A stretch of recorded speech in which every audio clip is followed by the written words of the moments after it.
नमस्कार, मैं हूं आशीष और आप देख रहे हैं जनसाथी। इस वक्त हमारी मौजूदगी है दिल्ली के सदर बाजार में, जहां हम लोगों के बीच में बात करने आए हैं किन मुद्दों पर वो 2024 के जो लोकसभा चुनाव है वो भी नज़दीक है, किन मुद्दों पर वोट देंगे। आइए लोगों से बात करते हैं, लोगों से जानते हैं। सर का नाम? Paramjit Singh Pamma, chairman federation of Sadar Bazaar trades association. अभी 2024 का लोकसभा पास है और किन मुद्दों पर वोट देने वाले हैं? देखिए, हम हैं व्यापारी, हम व्यापारी की बात करते हैं, क्योंकि जिस प्रकार सरकार से हमें भरोसा है कि आने वाले समय में कि हमें व्यापारियों को क्या क्या सरकार किस प्रकार का व्यापार बढ़ाने के लिए सुविधा देती है, क्योंकि काफ़ी समय से कोरोना के काल के बाद से व्यापार बिल्कुल ठप होता जा रहा है। और हमें सरकार से पूरी उम्मीद है, क्योंकि जो हमारी सरकार है, केंद्र सरकार, मोदी जी की सरकार, ये लगातार व्यापारियों के लिए कार्य तो कर रही है, मगर वो ज़मीनी हकीकत तक कई जगह नहीं पहुंच पा रहा।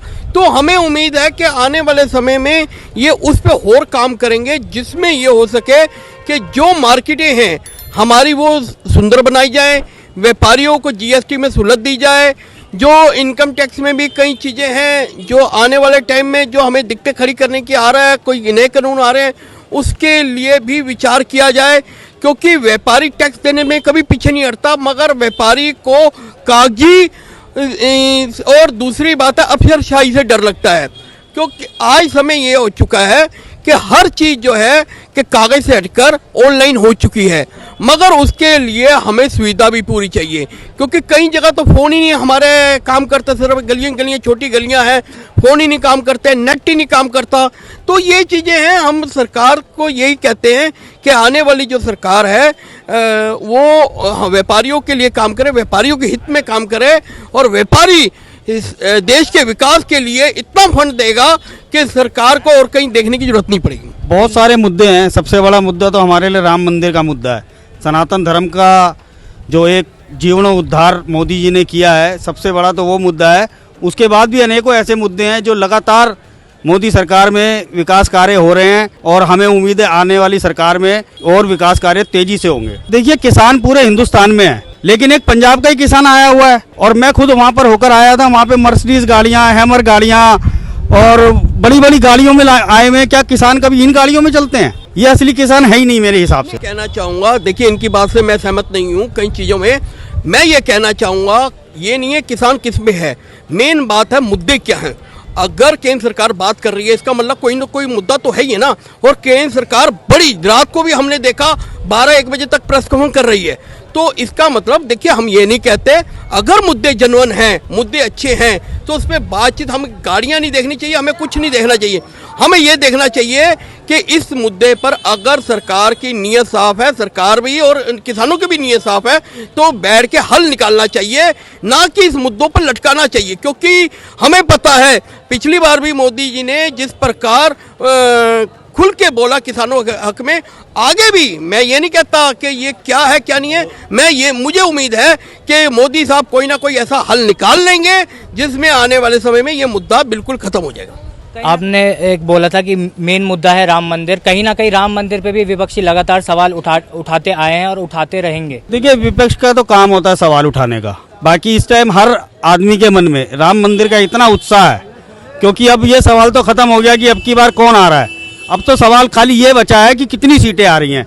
मोदी जी ने आह्वान किया है कि इस बार 400 पार, तो हमें पक्की उम्मीद है इस बार 400 से ऊपर सीटें बीजेपी की आएंगी। कि लोग जुड़ना आप किसको कहते हैं? राहुल गांधी अगर कहीं से इस रोड से निकलेगा तो उसको देखने के लिए पब्लिक तो वैसे ही इकट्ठी हो जाएगी, उसको जुड़ना नहीं कहते।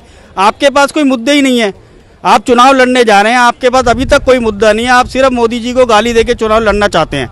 ऐसे कोई चुनाव नहीं जीता जा सकता जब तक आप अपने मुद्दे नहीं लाएंगे। एमएसपी कह रहे हैं हम किसानों को दे देंगे, इतने सालों आपकी सरकार रही, आपने क्यों नहीं दे दिया जब एमएसपी? और कोई काम क्यों नहीं कर दिया किसानों के लिए? मोदी जी ने इतने काम किए किसानों के लिए, डायरेक्ट पैसा जा रहा है। पैसे पहले आप पैसा अगर भेजते भी थे तो वो बीच में खा लिया जाता था, किसानों तक पहुंचता नहीं था, अब डायरेक्ट उनके खातों में पैसा जा रहा है। तो मुद्दे किसके पास है? विकास किसके पास है? वही जीतेगा। तो अनपढ़ तो कोई है ही नहीं जी। प्रधानमंत्री जी भी पढ़े लिखे, उनके पास डिग्री है, और जब केजरीवाल ने कहा था कि डिग्री नहीं है तो उनके ऊपर केस भी हुआ है। अब वो जवाब देना चाह रहे हैं उस कोर्ट में जवाब देना पड़ेगा उनको। उन्होंने मोदी जी की डिग्री को झूठा बताया था, तो झूठी डिग्री का जवाब देना पड़ेगा। जब मोदी जी मुख्यमंत्री थे तब उन्होंने बताया था कि वो स्कूल भी नहीं गए थे। सर, वो बताया था, पर डिग्री तो असली है ना। डिग्री तो असली है भाई, कॉलेज की नकली थोड़ी ना डिग्री है। गुजरात यूनिवर्सिटी से उन्होंने कर रखा है, दिल्ली यूनिवर्सिटी की भी डिग्री है उनके पास। डिग्री नकली थोड़ी ना उनकी, डिग्री तो असली है। अब वो उनको गुजरात जाके ढूंढना पड़ेगा, वडनगर में जाके ढूंढे तो कोई ना कोई जरूर मिलेगा। ऐसा तो नहीं है कि नहीं मिलेगा, मिलेगा जरूर मिलेगा।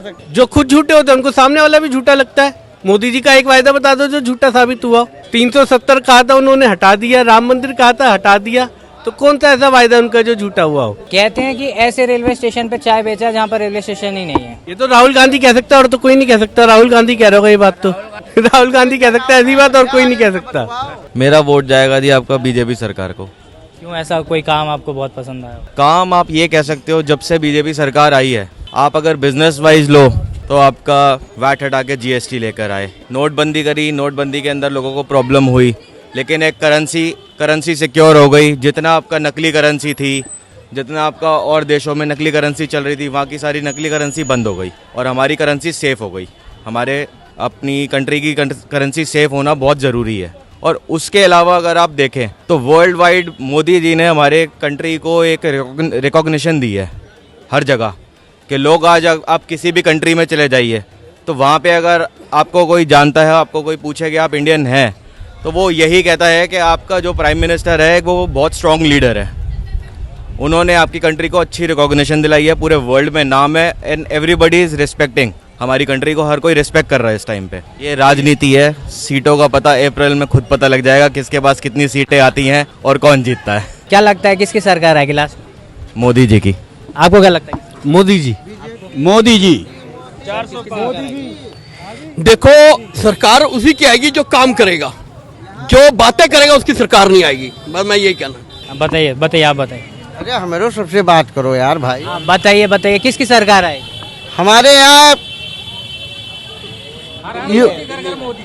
दिल्ली में भी तो योगी और मोदी है, इसको कोई हटा नहीं सकता। जैसा कि आपने देखा और सुना, यहाँ हमने लोगों से बातचीत की। अगर 100% की बात करें तो 90% जो है, 99% लोगों ने जो बीजेपी को सपोर्ट किया, और यहाँ पर लोग ही नहीं दिखे जो कांग्रेस को सपोर्ट कर रहे हैं कहीं ना कहीं। आप भी जो अपनी राय हमारे कमेंट सेक्शन में जरूर साझा करिएगा। ऐसी अन्य खबरों के लिए देखते रहे जनसाथी पर। दिल्ली से आशीष की रिपोर्ट।